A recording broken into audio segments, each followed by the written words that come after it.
let's understand the most important factor, which is risk. Large cap mutual funds are less risky than mid cap and small cap mutual funds, but one critical thing that every investor must keep in mind is, hello everyone, I'm Sneha and I welcome you back to my YouTube channel.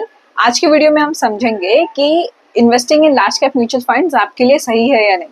पर उससे पहले तो ये समझते हैं कि large cap mutual funds होते क्या है। तो large cap mutual funds, by its name you can understand that they invest in only large cap companies. Now large cap companies कैसे डिटरमाइन होती है, कैसे पता चलेगा कि कौन सी कंपनी लार्ज कैप कंपनी है। तो इंडिया की जो टॉप 100 कंपनीज होते हैं उसे हम लार्ज कैप कंपनीज बोलते हैं। फॉर एग्जाम्पल अगर हम समझे तो HDFC bank, Reliance, TCS, Infosys, Wipro, L&T, Tata Motors, ऐसी जो नामी जामी कंपनीज है वो होती है लार्ज कैप कंपनीज। ऐसे 100 कंपनीज के नाम हैं जिसको हम लार्ज कैप कंपनीज में डिटरमाइन करते हैं। ये तो हो गए लार्ज कैप कंपनीज के नाम। अब समझते हैं कि इनकी मार्केट वैल्यू क्या है। जो 100 कंपनीज है लार्ज कैप की, उसमें जो सबसे छोटी कंपनी, मतलब 100 में से जो 100 नंबर पे आती है as of now, that is Jindal steels और उसकी value is 96,000 crore rupees.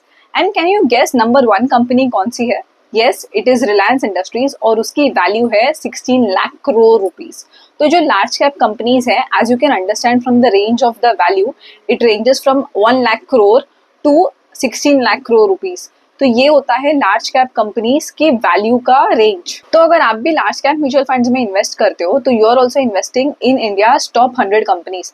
In companies की खासियत क्या है पता है? ये कंपनीज ना काफी ओल्ड है, मतलब ये बहुत टाइम से चलती आ रही है, सालों साल चलती आ रही है। इनके फैमिली बिजनेसेस रहे जो चलते आ रहे हैं। इसके अलावा ये बहुत रेप्यूटेड कंपनीज है। इन्होंने सालों साल अपने इन्वेस्टर्स को वेल्थ ग्रोथ दी है and these are very reputed. मतलब इसमें आपको ये टेंशन लेने की जरूरत नहीं है कि यार क्या पता कल ये कंपनी बंद ना हो जाए। So these companies, these large cap companies are well reputed, well established companies. Let's understand कि आपको अपनी मेहनत की कमाई लार्ज कैप म्यूचुअल फंड्स में इन्वेस्ट करनी है या नहीं। Subscribe to the channel and let's get started. तो जैसे हमने देखा कि अगर आप लार्ज कैप म्यूचुअल फंड्स में इन्वेस्ट करते हो तो आपके पैसे इंडिया के टॉप 100 कंपनीज में इन्वेस्ट होते हैं और ये कंपनीज बहुत ही एस्टैब्लिश्ड और रेप्यूटेड है। इन्होंने अपना रेवेन्यू ग्रोथ प्रूव करके दिया है इवन इन द पास्ट। तो अगर आप इस टाइप के म्यूचुअल फंड्स में इन्वेस्ट करते हो तो आपको इस बात की टेंशन लेने की जरूरत नहीं है कि क्या पता ये कंपनी ग्रो करेगी या नहीं, कहीं कंपनी कल ही बंद तो ना हो जाए, क्या पता कंपनी को ऑर्डर्स मिलेंगे कि नहीं।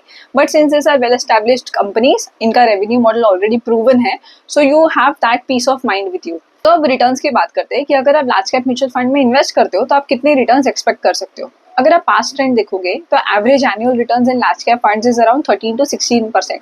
Now this is less than mid cap and small cap funds में जो रिटर्न मिलता है वो, but it is definitely more than FD returns and जो रिटर्न्स आप डेट म्यूचुअल फंड से एक्सपेक्ट कर सकते हो। The third factor being large cap mutual funds जैसे कि बड़े और एस्टैब्लिश कंपनीज में इन्वेस्ट करते हैं ना, तो इनके रिटर्न्स भी काफी स्टेडी होते हैं।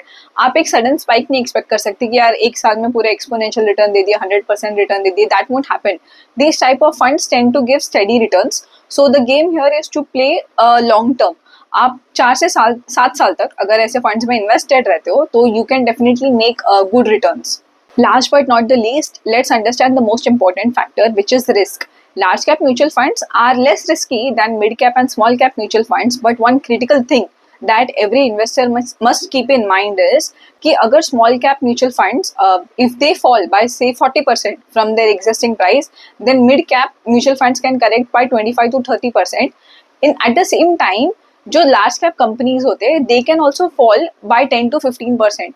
तो ऐसा नहीं होता कि लार्ज कैप फंड्स में अगर आपने इन्वेस्ट किया तो आपको कभी लॉस होगा ही नहीं। आपको लॉस हो सकता है, बस ये जो लॉस होगा या ये जो रिस्क होगा वो स्मॉल और मिड कैप के कंपैरिजन में थोड़ा कम है। But yes, any time you can expect 10 to 15% fall in this cap of funds also. If you are a beginner and अगर आपका पोर्टफोलियो साइज बहुत ही छोटा है, आपको स्मॉल और मिड कैप कंपनीज के बारे में इतनी जानकारी नहीं है, but you still want to go ahead and invest in mutual funds and you also have a risk appetite, then this funds can be the right fit for you. क्योंकि ये आपको FD से ज्यादा रिटर्न देंगे, आपको थोड़ा risk पे manage करेंगे and it can be a good start to your portfolio. I hope with this video you are now better able to understand what large cap mutual funds are. If you have any doubts, आप please उसे comments में mention करो. I'll get back to you.